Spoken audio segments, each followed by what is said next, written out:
C'era un uomo che non vuole giocare a ogni livello, come al work devo andare, come al work quindi community da mano devo andare, o che community ne ci sia, vuol dire andare per là. Gati gababsa please, gati come al work quindi odu in tale Oromia keessatti akka komuniwaan horii kun hin eegalle saba keenyaaf argitee wanni danda'ameetiin duratti kennamu jiru nuti ani abaabayyuun kiyya maqaa Itoophiyaa dhagee natti fakkaanne garuu abbaan kiyya dhaga'uu hin danda'a. Abaabalooniin teena dhagee natti fakkaanne Itoophiyaa maqaan isii yoo bade Oromoon wanni irraa miidhamu maali? Maqaan isii yoo bade akka Oromootitti Eertiraan mataa ofii dandeettee Eertiraa jedhamti amma. Nuti Oromoon maaliif Oromiyaa jenneetiin hin jiraanne saba guddaadha of dandeenya. Komuniwaan wooriin kunillee akka nurraa dhaabatu gooneetiin saba keenya maaliif hin bilisoomsine biyya keenya maaliif hin bilisoomsine kan jedhu galatooma. lakkoofsa lammaffaan kam? Achuma Daani'eel lammataa achi sadaffaan isaa achumatti isaa kennite afuraffaan achi jechuudha. Gaafii gabaabsaa please. Ya nan gabaabsa gidduutti nan guutina afgaanaa soo garuu dhifoonaa godhaa. No daqiiqa kan gabaabsa. Ani waan ani gaafachuu barbaadu Jawaar yeroo baay'ee hojii naasofnee ture waggaa dura Chicaagoo dhuftee si argee nama nu hojjetaa jiru hojjeessuuf qabna dhabnaa irrees gaafannaa itti fayyadamaa jiran. Obbo Baqqalaa wajjin sa'aatii tokko karaa fuula durbee Obbo Baqqalaa wajjin haasa'aa ture yeroo dheeraadhaaf wajjin haasofnee waan dhufachiifnees addaan baane telefoonaan. Ani harka kee bitaadhaan yoo waan amantiillee qabatte harka kee isa jabaadhaan immoo qawwee qabadhuutti itti deemii jennaan Daani'eel qawwee lafa kaa'inaan jedha. Qawwee lafa kaa'inaan jedha ayyee jireen ilaala wajjin haasa'ee ji'a tokko hin keenya lamaan keessan seenta. Gaafa dura deemte Jawaar sitti haasa'eera. Bishaanillee nama harkaa furtee hin jirre dhaamsa siidhaa yaadatte. Jawaar nan deema jettee jennaan maal abbaa ishee nan deema jettee jennaan maal abbaa ishee nan deemaa naan jette. Minisootatti bishaanillee spontaneously karaarra dhaabbadhuuti bitadhu malee bishaan nama harkaa furtee nu gisee dhaamsa keessaa qabdu kun waanan keessa ture waanan keessa beekuuf dhugaa dubbachuudha.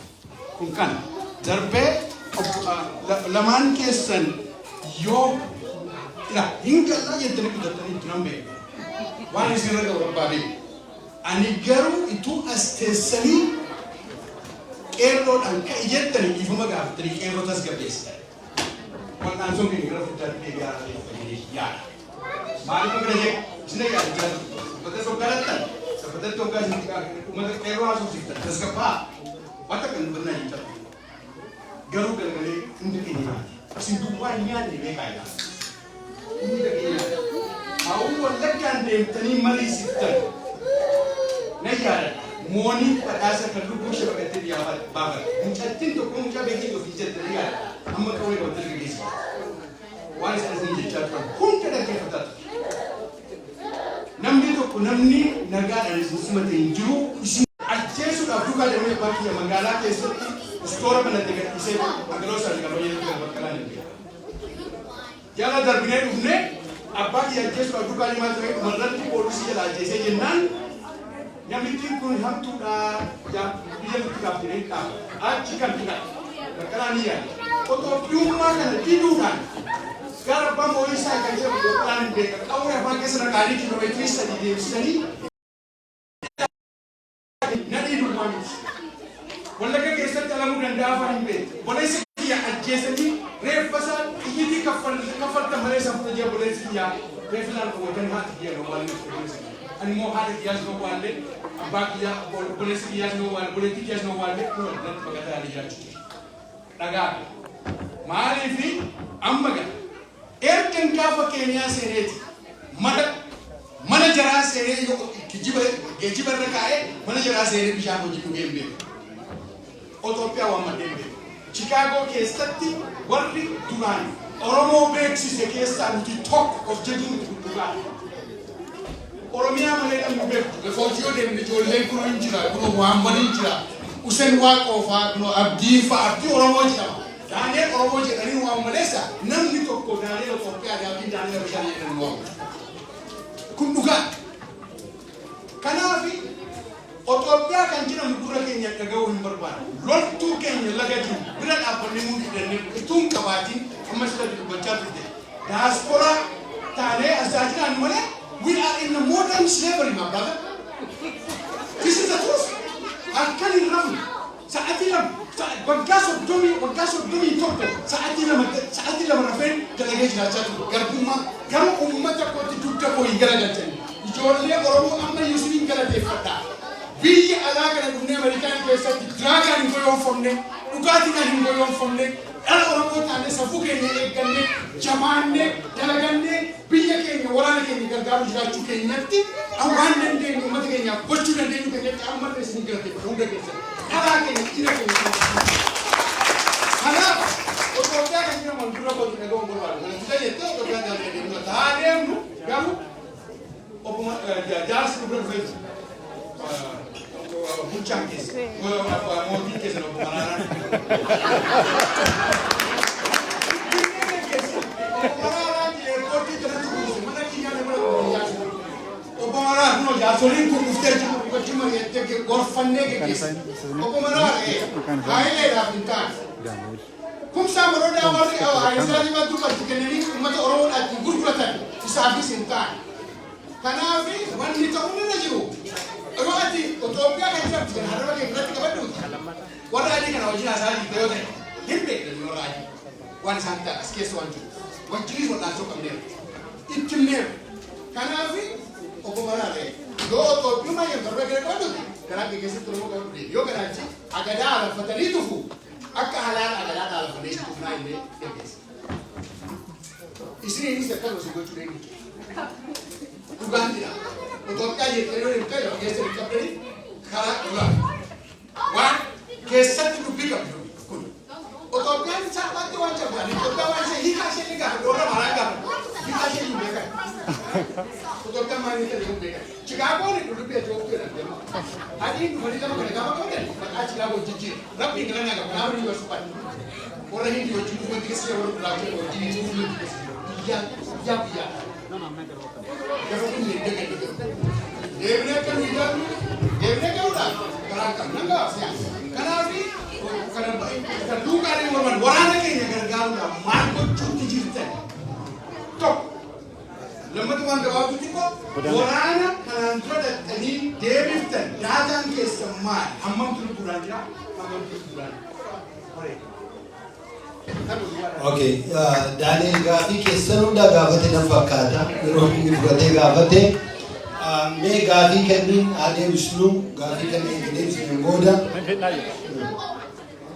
Okay, warna nunggu beli saat nurizar Goda tu saat gabab dulu. Yo Gafi macam itu dia beli nonton Gafi kan ada di sini tidak. Lu tu orang kakak kita kami berkosa. Okay, perfect. Say it okay. Go back. Actually, nanti akan apa saya itu. Gafi, nuga bab sih please. Gafi gabab saya. Kalau tu mahu kena gafi tani. Gafi ko gabab tu mana? Gafi ko cakap agak umat. Kan simur bercakap umat awal lagi. Umat awal lagi. Ergas ingat tani media ti pas tani bote. Gagam nara gajuru. Ani tiga pertama ni sini je. Karena itu tu. Tiga pertama ergasin dan tadi media live fast ni bote sofer Ethiopia sini yona jira kena Yesus je itane jujur karena jakam isin akka umat kan sintura dapat ini kan yawat kasini rukut wanti dia maju rukut seri kan jadi umat awalaka toko gafi ko kan ini lamata abang pedes dua bajrat kami pedes dua bajrat abang pedewani Wabah gashu kesani para sini tidak agama karena kita menggapati tu. Ini sadepa akan sinade misalkan ini berbagi turun dan please sena Oromo kesat obole coda obo galasa rapi nafsi sana maru malah kesantan umarat walolan itihane sanofi ko biye ko muri ko dan gen dubata sanda gen dubadu itihane obo Daudi or Jaal Daawudiif Kamaal Galchuu Maalaka isaan ta'an beektu dhumarratti dhufanii ammas Jaal Daawudiif Biqilaa Araarsoo Maalaka ta'anirra kana beektu itti aanee Lammaaniif Abiy Maalaka ta'an beektu akka Oromootti galma hin qabnu moo lafa ga'uu adeemnu hin beeknu moo maali namoota nama dhiyee kana keessaa Kamaal Galchuudhaan kan hafe ayyaduree ittaana ayyaduree hundumti isaanii garuu gargara kan hundumtu deemanii ayyagalatoomee isin lamaan ol biraasii dhabuu keenyaaf maalidha jechuun shakkiinaa jettanii isin ol bira taa'uu keessaniif boor maalidha gaarantii nuun qabnu galiin Oromoo gamni nu lafa nuti deemaa jirru akka Oromootti eessa goofa deemna beektaa kan maaliif gamni keenya waan ta'u yeroo hundumaa ulfaadha. Sayyid Nuke, Sayyid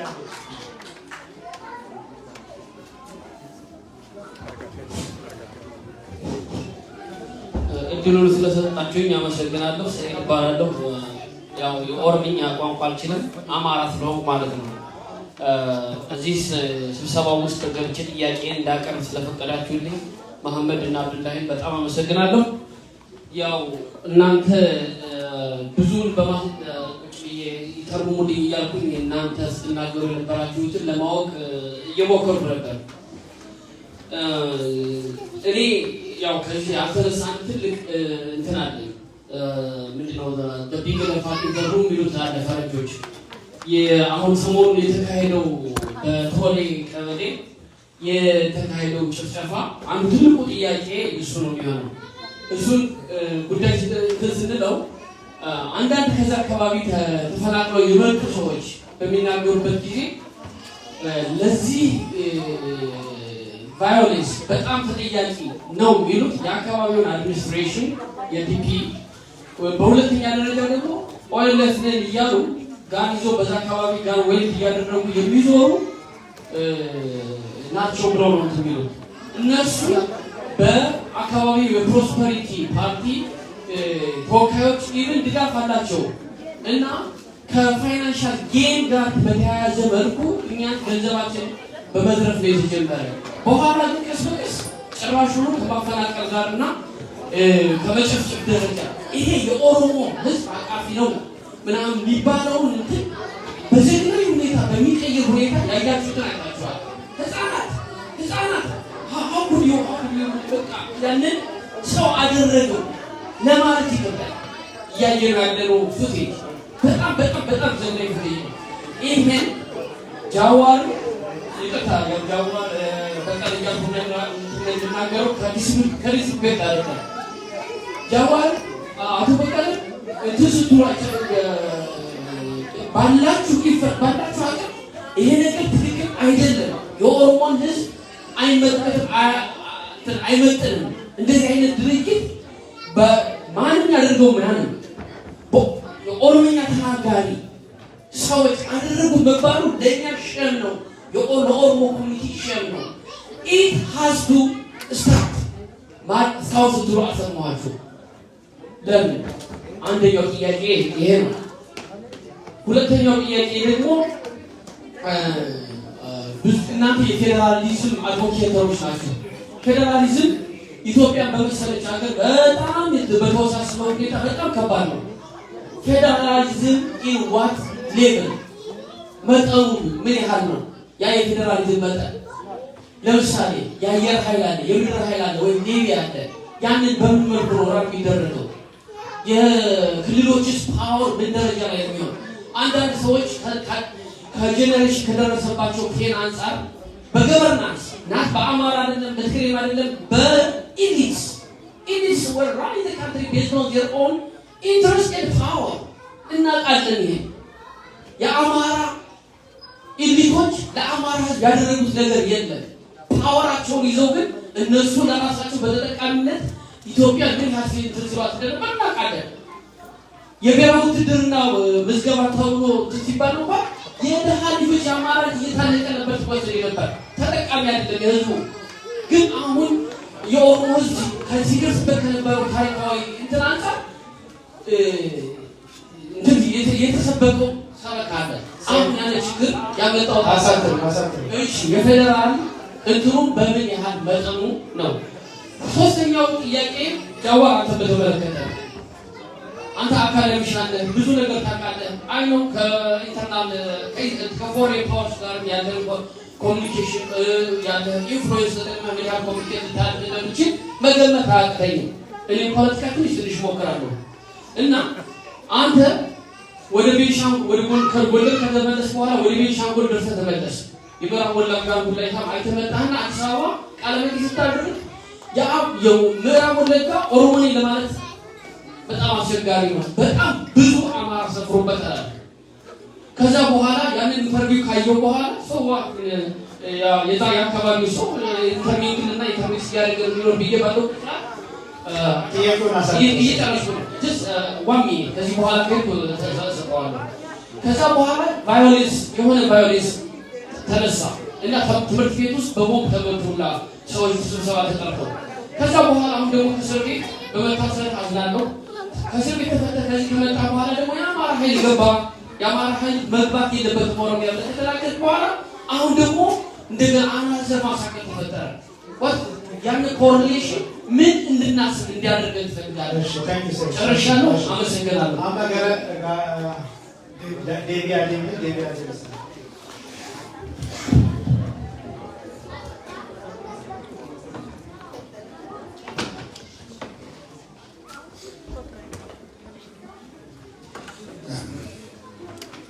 Kun bakka hedduutti gaafilee gaafatamaa turanidha. Deebiin kunis deebii addaan ta'u garuu amma deebii kallattii deemuu barbaada. Deebii olii gadi mammakaa hin qabne jechuudha. Nageenyi gara tokko qofaatiin dhufuu danda'a. Nuyi gara tokko qofaatiin miti waa'ee nageenyaa kennu. Mootummaattis waraana bilisummaa Oromoottis waraana warra birootti fuulli mataanii qawwee keessa lafa kaatii taa'aa jiraasaa nama tokko walitti himuuti. Dhugataan yookaan waraana bilisummaa Oromootiin ajajaa jedhee mootummaan immoo siyaa tokkotu jechaa jira. Yookaan mootummaan ajajaa jedhee waraanni immoo siyaa tokkotu jechaa hin jiru. All warring groups must stop. Ceasefire kan nuyi jenniisa. Dhaabuu qabu uummanni kun nagaa argatu. Isa booddee haasaan international dialogue itti fufu isa ceasefire keessa nuyi keessa gallu warra qawwee qabu bu'atu waliin haasa'ee nagaa buusa. Isa booddee gaafa siyaasaatti gaafa deebi'aman nus keessa galleetu waa'ee egeree biyya kanaa ta'ee murteessuu maal wayyaa sadii bitanii haamari'an nuuf malee gara tokko qawwee kee kennu yookaan atilisii abanduu irratti dhugaaf jechaa qajeeltoodha dhalaa yeroo gaaffii gaafatan nuyi qajeelummaa irraa isinitti hubachuu barbaadna. Nuyi eenyuun qaxaramnee miti kan jechaa jirru eenyuunis dhiibamnee miti nuti qabsaa'oota ta'iinti namoota baay'ee warra biyya keessa ta'ee haasa'u caalaan qabsaa'oota gadiitti kafaneera maal hundeerumaa isinasuu barbaadu gadiitti baaseera barbeekkee itti kafalaa jira maatii keenyatti beelaa jira itti du'aa jira bara itti hidhamaa jira umurii keenya guutuutti rakkachaa jira asaanii akka salphaadha garuu dhugaan jiru immoo kanaaf nuti caalaa barbaada bilisummaa nuti barbaada gabrummaa keessa nuti jira waan ta'eef nuti barbaada karaa biraa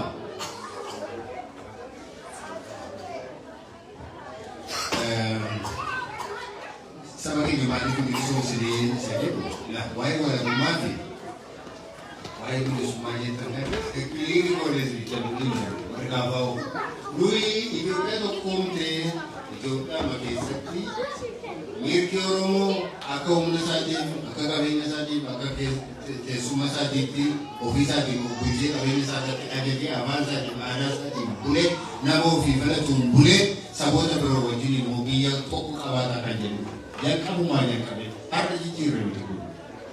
Kanaaf nuyi Itoophiyaa isa jedhu nageenya waytan agaruu dhiisuun mirga keessa akkuma siree dubbanne agaruu dhiisuun mirga keessa garuu nuyi tokkoffaa konstituushinii heera mootummaa Itoophiyaa jalatti bulaa jira dhiyoo akka keessa miti waan garaa keenyaa ta'uu hin dandeenye waan garaa keenyaa gochuu hin dandeenye seera mootummaa jalatti jenna seera biyya kana waan inni ayyaanu duwwaa wayii kenna isaanii injetti ta'e injettan ta'e hin beeknu garuu nuyi kana jenna tokkummaa Itoophiyaa achuma jalatti garuu mirgi isaa kabajamee fi akka humna sadii bakka eenyummaa sadiitti biyya ofii isaatiin bulchuu Oromiyaa jechuun kanaa jenneetti yaadne nuyi kaayuu keenya kan fakkaatu. Waraana tumsuuf maal gochaa jirtu jedhanii waraana tumsuuf nuyi homaa gochaa jirra. Sirriitti dubbadhaa dhugaa sirriitti dubbachuu wayyaa. Maaliif nuyi warra waraana tumsu miti. Nuyi mirga Oromoo warra kabachiisuudhaaf mootummaa jala dhaabbanne dippiloomaasiin haa ta'u, hiriira nagaan haa ta'u, karaa cufuun haa ta'u, mala adda addaatiin fayyadamnee mootummaa dadhabsiisnee harka isaa cabsinee akka inni intarnaashinaal komishinii akka inni arganne akka afur akka gargaarsi hin kennamneef akka inni addunyaa irraa adda bahu akka ugurri irra ta'u sababii kanaatiif immoo gara seeraatti akka inni deebi'u warra gochuu filannootti dhiyaatee warra aangoo fudhachuu barbaadamu. Kana sirriitti beekuu gaarii har'a ijaaramne miti har'a waan uummati jedhuuf jennee kaayyoo keenya nama geeddaratu sun yeroo kana sirrii bakka walitti himuu barbaachisa. Yoo soomnee walii jalqabnee inni dhugaan kana nuyi jalqabnee karaatiin ijaaramne kanaatti hojjenna. Garuu karaa biraa sirrii miti hin deebisuuf jennee kun beenu dura dhaabbannee hin beenu mormii hin beenu kun sirriidhatti miti ittiin jennees gargaarsa hin kenninaafis hin godhinaafis maalis jennee hin beenu. Kana immoo isin sababii dubbatanii osoo hin taane pirinsipilii keenya jedhanii nuyi nama dimokiraasiitti amanu yaadi kan qofatu sirriidha jedhee warra amanu ni jiru. Sirrii ta'uu danda'a. Profii gochuudha. Waan adii hojjenna biraanis waan danda'u hojjetaa jechuudha. Ayyaana keenya irratti hundee jira ayyaana keenya irratti.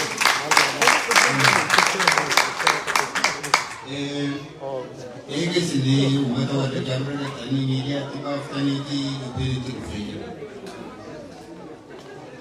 Giriibansiin uummata walagaa yookaan immoo rakkoo dhuntiin irra jiru, hacuucaan dhuntiin irra jiru waan inni keessa jiru iyyuu dhagahamee beeku ture.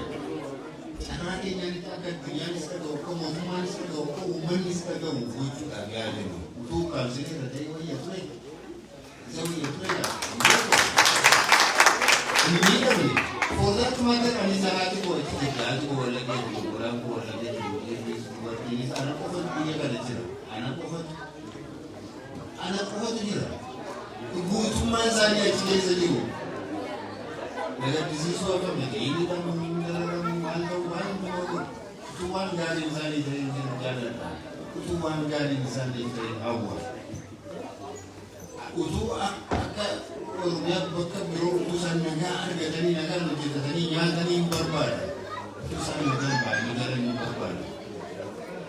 Hin danda'amne waan humna mootii gochaa jira. Jawaan na hojii hin galii godhessan. Mee rakkoo uummata kana namuu gaafatee hin beeku. Agaafannu jenne. Agaafannu jenne. Akka kana nama biraa miti kan carraa kennu. Numatu kennaa tura. Ati namni waan gara isaa keessa baasee kan dubbatu. Dubbatee keessa koko bilan dubbatee yaadu. Carraa kenninees malee nuyi gaaga'ama akkasumas isaa ta'e. Eegas isa kanneen immoo uummati kana jennee uummati kan isaa kanaan isin immoo kana gochuu qabu jennee warra mootummaas warra dhaaba biroos adamsummaa Oromoos ta'ee rekomendeeshinii keenya itti himnee waan gochuu irra jiru jechuudha. Goonee irraa kun immoo gara fuulduraatti seenaafis kan ta'u. Waboo yookaan immoo waraana yeroo sana adeemsitanii fi dhiifama hin gaafattu isa jedhan ani dhugaasaa isinitti ani dhiifama gaafadhu. Gaafa sana dhugaa ture sirrii ture. Maaliif namootuma keenyatu nama afaan keenya dubbatu nama hacuuca wayyaanii jala turetu nama dhiibbaa keessa turetu nama dararaa isaanii keessa turetu umarratti wayyaanii wajjiniin yeroo nuyi kokkee wal qabaa ture jawaanfaas karaa aanaa nuus mana hidhaa keessa deemee isaan dimokiraasii keessa ta'anii qabsoo hundumtu geggeesse warra bosona jiranis qabsoo hundumtu geggeesse namoonni Oromoo keessaa yeroo isaan gara aangootti ol dhufanii maal seene miti. Halluu miti warra waa biraa beekuu hin dandeenye akka Oromoo dhufee Oromoo gara aangootti dhufee jenne nama saba isaatti dhiyaatu dhufee nama waaqabe dhufee jennee maaliif miidiyaa irratti argaa ture waan isaan dubbatan dhagaa ture waan isaan piroomiis godhan argaa ture dhagaa ture dhugaa itti fakkaata akkuma sinarra amantoonni naa wajjin haasaa dhaggeeffatan amantii wajjin haasaa gaafasa adda bilisummaa wajjin yeroo isaan walii galan waraanni akka galuuf anaaf jawaan yookaan iskooree sana jira murteessa isaantu murteeffatanii garuu waraana kana koree bilisa ta'e koree independent ta'e tokkotti malee hin kennuu ni danda'a. Gaafsan waqaan dhaabni waqaa keenya eeramee jennaan achi keessatti gargaaruudhaaf maali? Keessatti humna keenyas maallaqa qabnus yeroo keenyas maal keenyas hin qusanne Oromoo walitti fidna jennee Oromoo walitti araarsina jennee aradaa keenya qabna jennee biyya keenyatti nagaa buufna jennee Oromoo ajjeesuu dhaabbatu jennee kanaaf duudhe gaafa sana sirrii gaafa sana dogoggoree jirti har'a yeroo keenyaan jara sana amanuun narraan ture jechuu ni danda'a. Amatu namatti amanaa jedhanii mootummaa kan wajjin haasaa warra angora jiran kan wajjin ni gabaadha. Maaliif irraa baradhe gaafa sana ta'uu na nabata. Ani kan beekuu danda'u kana deebii kanaan duras gaafa sana sirrii ture dhugaa ture akka sirrii ta'uu dhiisuu danda'a. Kanaaf gaafa sana dogoggora hojjetee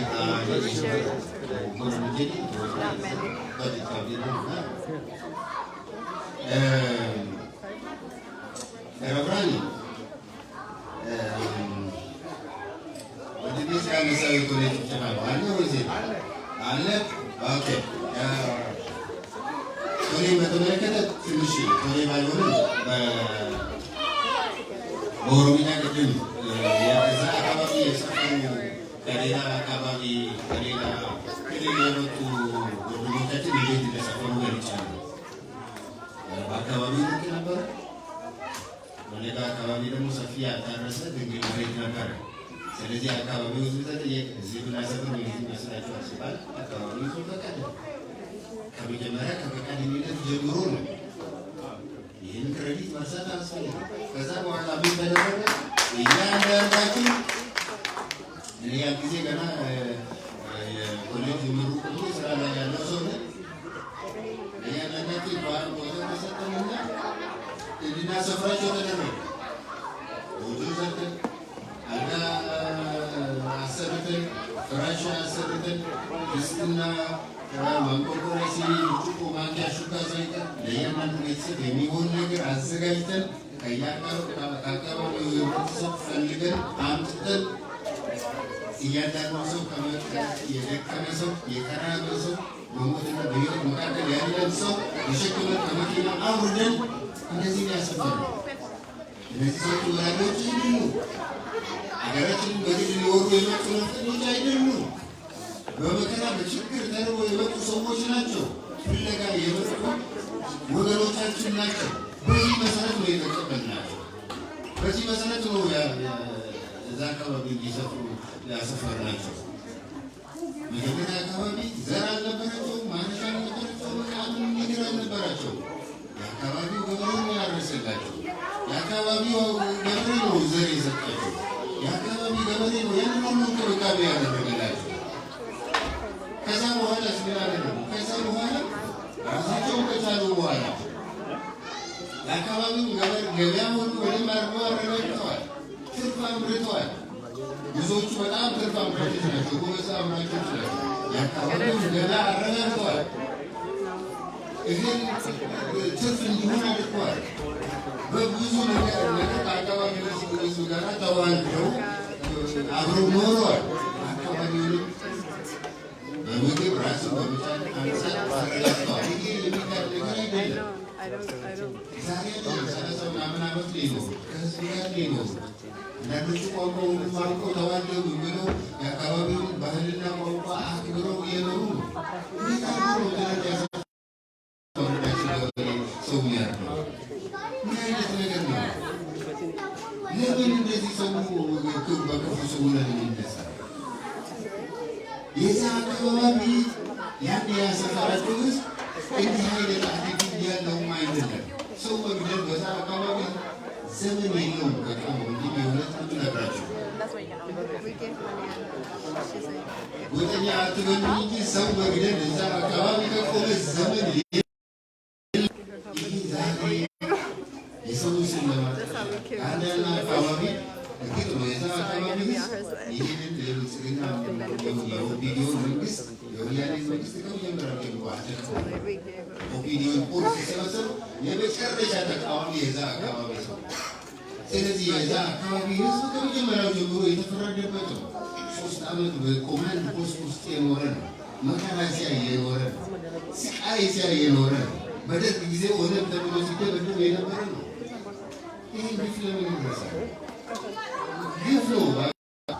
የዛ አካባቢ ህዝብ ግፍ አልታየም። በዚህ አገር ራሱ አልታየም፣ አልተሰማም፣ አልተጻፈም። እኛ ብንናገር ጎጠኞች ይሉናል፣ መናገር አንፈናለን። ዛሬ ግን የዛ አካባቢ ስቃይ ታይቶ ተሰምቶ የሚያውቅ አይደለም፣ አልተነገረም። የመጣ መንግስት ሁሉ በዛ አካባቢ ላይ የስልጣኔ በተው ያኖረው እዛ ወለጋ ላይ ነው።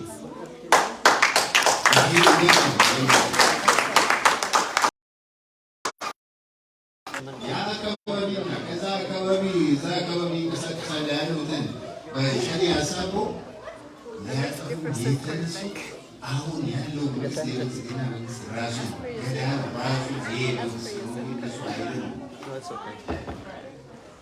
ስለዚህ የአይነት ፕሮፓጋንዳ እየሰማን የህዝቦችን ግንኙነት ማበላሸት ጥሩ አይደለም። የህዝብ እንዳልከው ነፍጠኛ አይደለም፣ እዛ ይሰራል። እኛ ይዞ ሊወር የመጣ አይደለም። ታሪኩ ለመከራ የመጣ ህዝብ ነው። ከመጣም በኋላ ደግሞ ሰርቶ ሊበላ ነው። የገበሬው ማሳ አልተሻማም። ሰው የሌለበት ስፍራ የሰፈረ ነው። ስለዚህ አሁንም በህዝቦች መካከል ያለው ግንኙነት በፖለቲካ ኤሊቶች ምክንያት ሊበላሽ አይገባም። እኛም ያንን ተቀብለን ማረጋገጥ አይገባም። እኔ እና እሱ ያንን ይህንን እንደሰማን እኛ ራሳችን በሪያክቲንግ ምንድን ነው የተባለው? ያጣራ አሁኑ ይጣራ። ማንም ይሁን ማን ጨፍጫፊ ደግ ፊት መቅረብ ጨፍጫፊ ዘር የለው ሩይ ወንጀለኛ ጨፍጫፊ ኃጢአተኛ ነው። በጣም እስኪጠይቀው ድረስ በምድር ላይ ግን በህግ መጠየቅ አለበት። ጨፍጫፊ የሀይኛ ብረት ፓርቲያችን በግል ደረጃ እኛ የምናምነው ነገር ይሄ ይጣራ። ኢንዲፔንደንት ኢንኳይሪ ኢንቨስቲጌሽን ይደረግና ይህንን የፈጸሙ አካላት አሁኑኑ ለህግ መቅረብ አለባቸው የሚል ጽኑ እምነት አለ። ዛሬ ቢሆን ነገም ቢሆን ይሄ መጣራ እንፈልጋለን። ወደፊትም እንዲጣራ እንፈልጋለን። እኛም ጊዜ ካለን በታሪክም ወደፊትም ይህንን ነገር የምንተወው ነገር አይደለም። የሰው ደም እንደዚህ በከንቱ አንድን ምድር በሰንደቅ አጭማቀው ማንም ወንጀለኛ ከህግ ፊት ሊያመጥ አይደለም። ስለዚህ እኛ ማንም ይሁን ማን ከአንድ ብሔር የተወለድነው ፈልገን አይደለም፣ በራሳችን ፈቃድ አይደለም። ይሄ ምድር ለሁላችን በቂ ነው። ተከባብረን መሆን ያስፈልገናል ብለን እናምናለን። በህዝቦች መካከል ያለው ግንኙነት ግን ባልተጣራ ወሬ ላይ ተመስርቶ እንዲበላሽ አንፈልግም። ለዚህ ያለው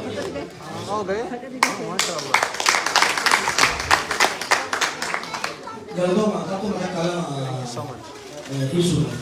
Negara di kamu negara terbuat.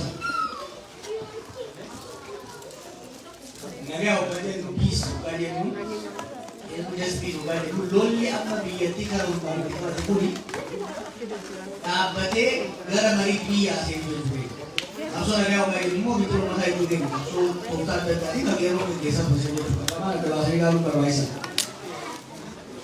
Jadi sih kita bukan orang kopan, karena orang kopan mereka udah tak ingat tu. Karena mau tu kopan mereka udah tu, karena orang kopan mereka udah tu, karena tu kopan mereka udah tu. Dia sekarang mereka tu bodoh mereka ini tiga rumah tiga mati jera. Gara tu koran, seni gara tu kuri itu dengan dia. Sahabat tu koran, kamu kari tu koran ni kerana tu boleh tipu dari tipu dengan dia. Karena arah wali galan, negara wali galan berbahasa ini kalau bukan itu. Romo kawan negara musuh nabi. Kau rasa lu tak betul kan?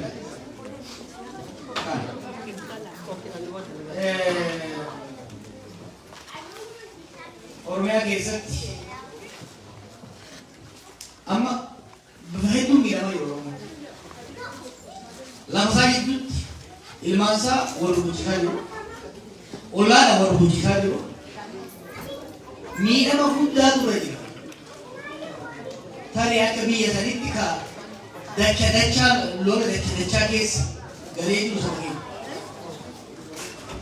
Kana keessaa bahuudhaaf shoora guddaa taphachuu danda'u. Shoorri guddaan immoo dirqamni mootummaadha. Mootummaan gaafuma olaantummaa isaa humnaan hojiitti fudhatee dubbii eegale. Hin taane karaan suni. Mootummaa sin laaffise, biyya sin laaffise, saboota akka malee walitti buuse. Inumaatu lolli kun itti deemuudhaan diinagdee qofaa gaafa deemu. Lolli mootummaa fi lolaa jechuutti qofa osoo ta'e dalga horizontaal konfiliiktii eegaluu danda'a. Horizontaal konfiliiktiin kun koomneen baay'ee ta'uu danda'a. Jedhu isa kana jechuudha. Gara as keessanii qeerroon ka'e jettanii hin goonu ilma eenyuti inni dhaqii hubadhu jennaan ilma eenyuti. Taasoo ilma eenyuti asxaati qeerroon ka'e jenneera. Isinitti gaafa as taa'ee tarsiimoo baasee qeerroon ka'e yoon cinqaman maraachaan bulan ture gaafa ijoollee wareegamu. Maaliif isaan jidduu taa'ee aarsaa san kafalu ta'uu biyya. Waggaa lamaan darbe garuu aarsaa ijoollee kafalu haasaa oromoo kafalu jidduu isaanii ta'ee kafalu biyyatti dib jedhee irraa kan ture jechuudha. Asxaa ati akkas godhaa waggaa jettanii isaan fattanii maal maal jechuudha malee kana. Ilma eenyu nama akka keetii jiran nama akka keetiiti. Ilma akka keetii doktora ta'uu danda'a. Akkuma ilmaan keetiitti kindergaartan barachuu danda'utu isaan ka'e iyyuu jettan as teessee. Hin goonu bara. Hin goonu godhuu siin qabu hoggansa oromoo booda. Bosona saataatu, dirree Finfinnee taataatu, nan hoggane jennaan Oromiyaa keessa jiraachuu qaba malee biyya alaa ta'anii Oromoon hogganaan dhaabbateera, sun cufneera, kuma lama saddeet booda cufneera baay'ee nama wal qabatee waa'ee akka agadaatti alashiin sirtuufna tufaa akka wal jiru. Kakak lagi-lagi tuan Yudi si kata kiri sini di mana jauh dia saudara itu dah benda bukan itu aja. Iya ni. Wan pengen bukan ikiane, berarti mana ne, ne, bagian baswa kasih tiga tadi. Mutes leksin, mal mutes leksin. Orang orang sana di dalam juga itu kan kita sabah satu kulit.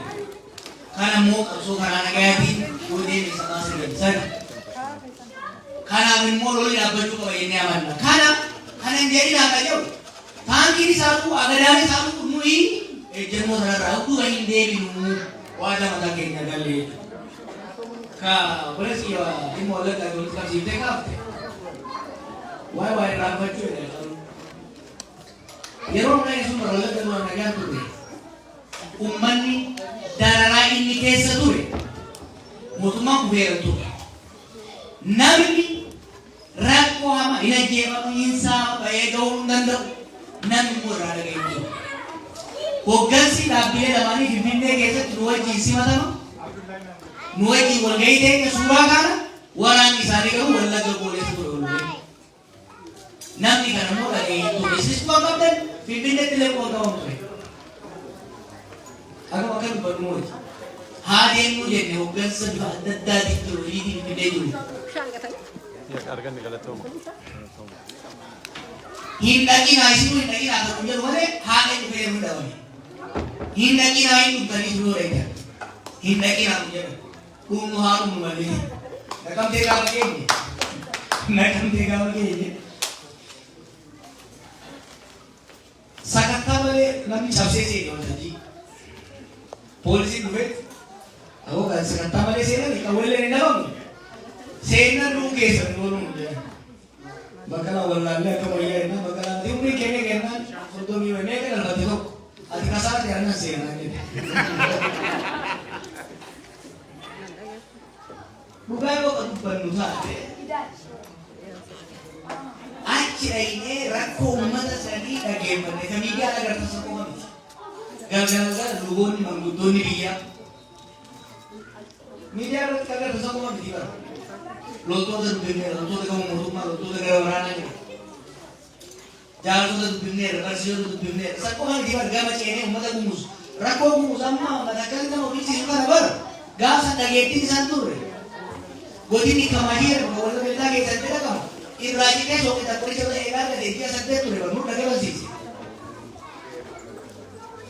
Deemina homaan godhe hoggansi hundi bakka jiru, hoggansi waraanaa, hoggansi siyaasaa bakka jiru. Dubbiin tuni deemnaan rakkoo guddaa naannoo isatti uumuu deema. Waliigaltee keessa asfaraa san dafa hojiitti hiikama. Jeequmsa amma gaafa godhee wal gamachii rakkoo ture. Har'a Oromiyaa hunda rakkoo wal ga'ee kana achitti dhaamsa osoo jennu tuufiin rakkoo asiin keessa itti boonnaa jedhamu eegisanitti. Itti boonnaa maaliif rakkoo uummata keenyaa ittiin hin daldalle magaalaa keessa eenyee callisee mootummaatti qofaan dhoobu akka dhaabaa mootummaa akka beekmaatti dubbanna beekta. We know credibility jedhamu waan hojjennee beekna. Har'a mootummaa akka beeknetti siitu balleesse ka jennu gaafa hin balleessini balleessaa jirta kanarraa ta'e osoo jennu waan balleesse ija ol qabatee nuti haasofna doorri mootummaa. Kanaaf akkas tokko hubatamuu baate gara waa'ee waraanaa galchuutiin qabate kalaqaa dhufee baay'ee rakkoo barbaadu.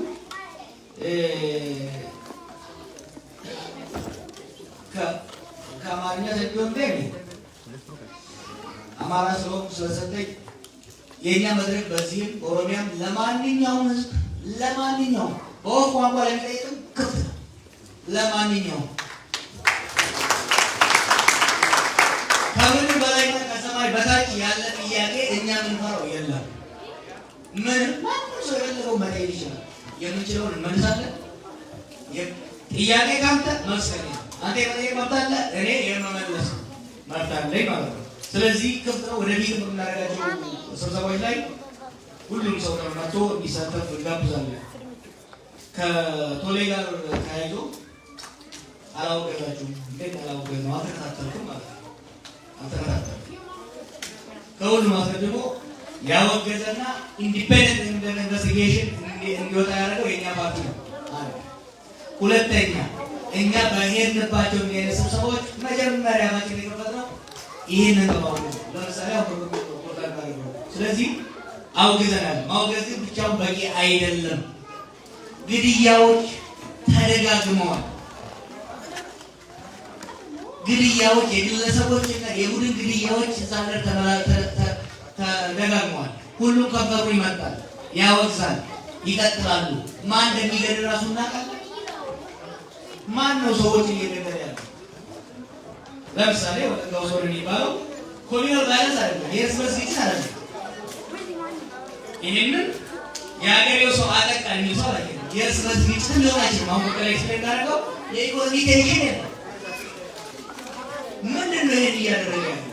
አሁን ከመንግስት ሰዎች የምንሰማው ነገሮች አሉ። ከራሳቸው በመንግስት ከፓርላማ አባላት የምንሰማው ነገር አለ። ስለዚህ የኛ ዜጎች ምንድን ነው እየተካሄደ ያለው የሚለውን መጠየቅ መቻል አለባቸው።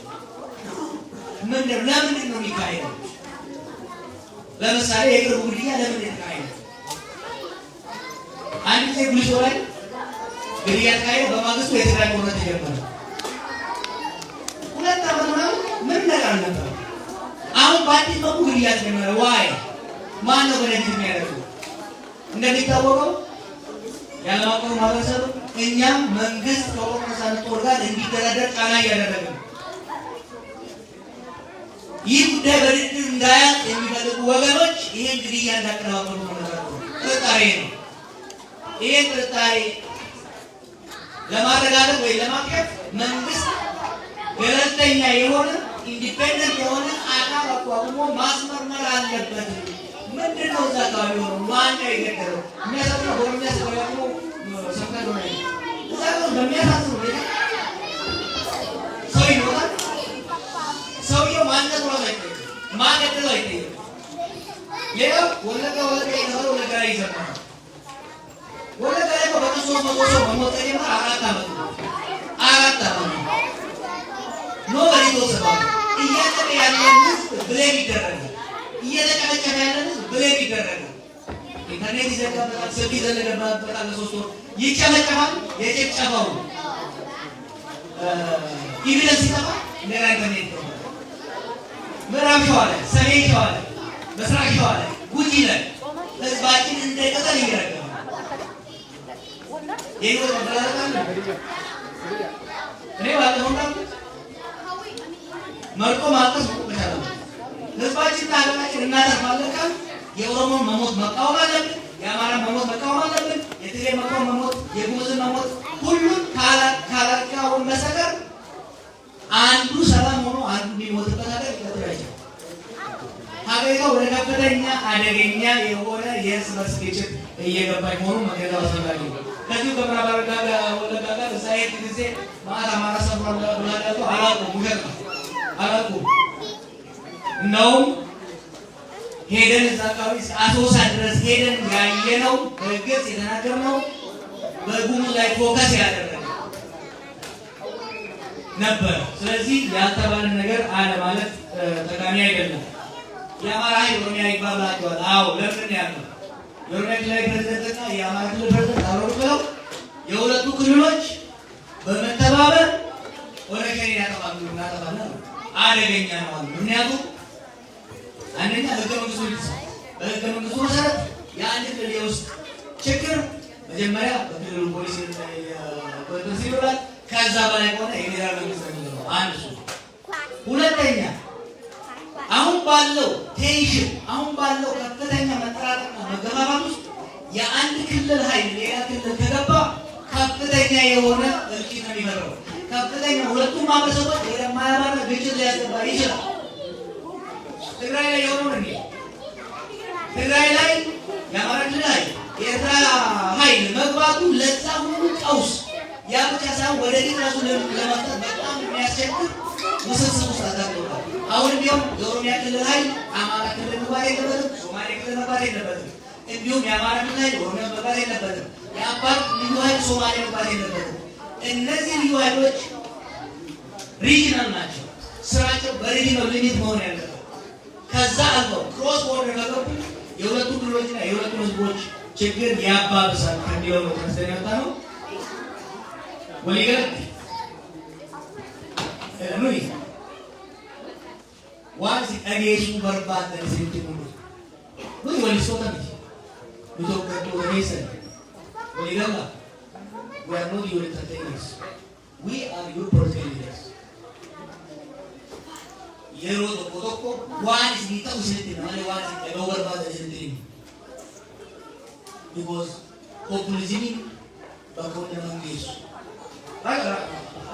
Akaman ko ya kasi dosulan din ay beta asa ka sulu beta na bidasis hina de no ka rakas na de ba no beto garo har ki di mukesi rohan mun kesi tu kan cincabati kan wajati kan seriously ityadani samudan ityadani karora kan simo basani kan simo surimo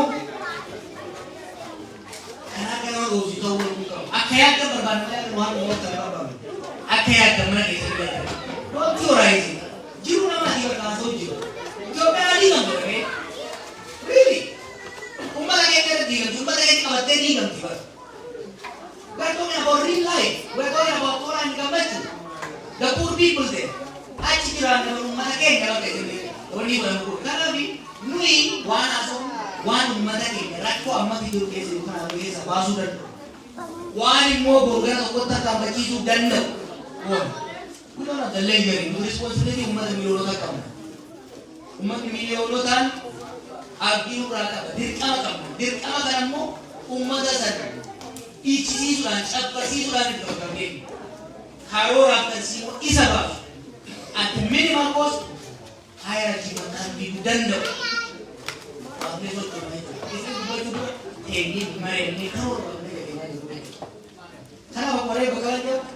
One gender. What is in the Ruaga?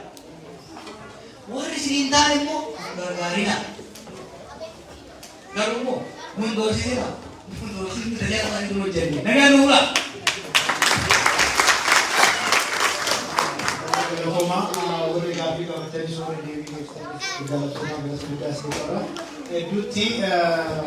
yeroo tokko badhaasa qabna hooggantoota siyaasaa Oromootiif Obbo yeroo takka dhuunfaa Musaa hawaasa Shikaagoo akkasumas hawaasa Michigan irraa Zayad yeroo tokko gara isteediyoom irraa carraa seenaaf kenna haga jennu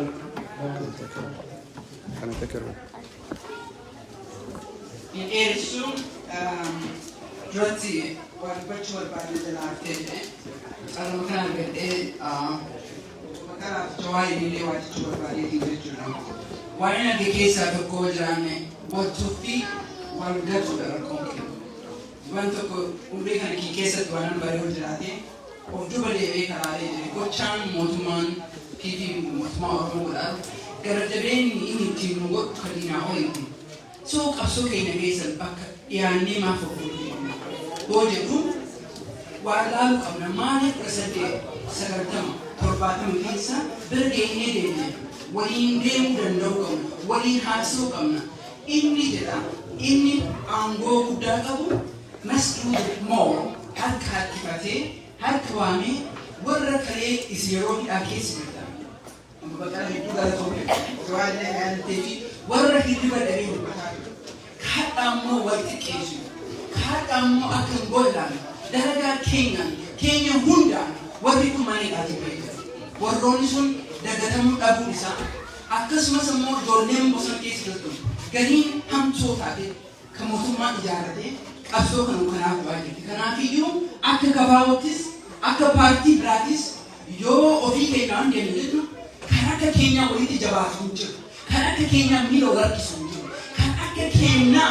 wal jigsu wal ijaaru torree wal jigsu ijaaramu hin jiru kanaafiyyuu waan itti isin godhu warroota duubatti hafe isin duuba jiru harka itti harkisaa waamaa guddisaan jedha warroota nama arrabsu immoo yoo dandeenye nama haa qabnu yoo dandeenye nama haa gargaaru yoo dadhabne immoo afaan keenya namarraa qabuun dirqama yoo hin taane immoo akka agartan kana qabsoon kun maaf karaa irraa baate akkamitti ammoo boru karaatti ni deemu qabsoon kun shakkii qabu humna keenyaa ni deemti jijjiiramni ni qaba because Oromoon amma booda of dura malee tasgabbiin Itoophiyaa addunyaan nu beektee nutti booyaa jirti Itoophiyaan nu beektee nu dura deeman nu jedhaa jirti nuti wal dura deemuu dadhabne waliin deemuu dadhabnee jirti kanaafiyyuu akka nuun deemu tokkotti akka intarteene yoo hin taane yoo paartiin nu deemu dadhabne kaakaa'uunis warri bosona jirus ana malee dhiisee yeroo baay'ee hira waamu sagantaa yoo waamu oo hiriirri nagaa hin barbaachisu oo kampeenii hin barbaachisu negativity within our own community negativity within our parties sun miidhee kan beeku qabnu teessoo mootummaan ta'u duraan dalatu asiis dubbisuun isanii dagalee seenanii jira sun ammoo isallee lullee kubseedha kanaafuu Oromoo dhugaa dhaamsanii dubbachuun barbaadee jedhee obbo Baqqalaatiif obbo Jawaariisiif kan beekne qabsoo carraa argatu kanitti carraan harka keenya gaa uummanni addunyaan nu eegaa jirti nuti ammoo wal qabannee tarkaanfachuu dandeenya walii galuu qabnu waan hundarratti wal kabajnee wal jaalannee akka ilma namaa tokkotti haadhaan baatu awwaalanii haadha ofii lafa jala dabarsanii jiran akka jaalalaaf na uffachaa galatoomaa kan maqaan barbaadee jiru.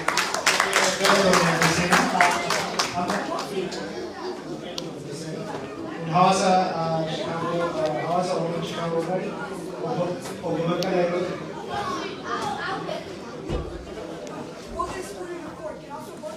inni obbo Baqqalaa fi hawaasa Oromoo Shikaagoo